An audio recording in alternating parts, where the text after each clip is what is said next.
இன்றைய தினம் கர்த்தராகிய இயேசு கிறிஸ்து உங்களுக்கு அருளிச் செய்த 1860 வருடத்தின் வேதாகம வசனம். புஸ்தகம் எபேசியர் 4 அதிகாரம் 27 வசனம்.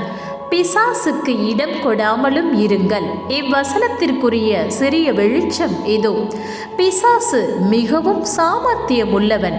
ஒரு காரியத்தை தொடங்குவதற்கு முன்பு முதலில் என்ன செய்ய வேண்டும் என்று அவனுக்கு தெரியும்.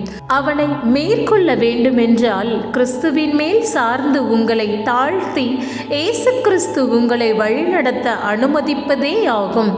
வேறு எந்த வகையிலும் நீங்கள் அவனை மேற்கொள்ள முடியாது.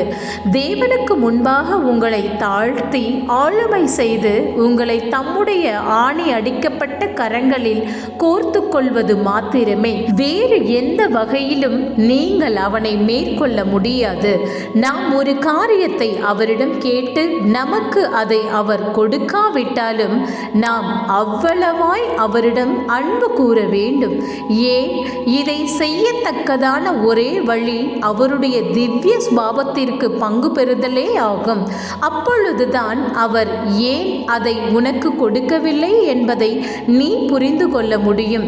காலங்களையும் நேரத்தையும் அறிந்தவர் அதினதின் காலங்களில் நிறைவேற்றுவார். ஒவ்வொரு ஜெபமும் பதிலளிக்கப்படுகிறது என்று உங்களுக்கு தெரியுமா?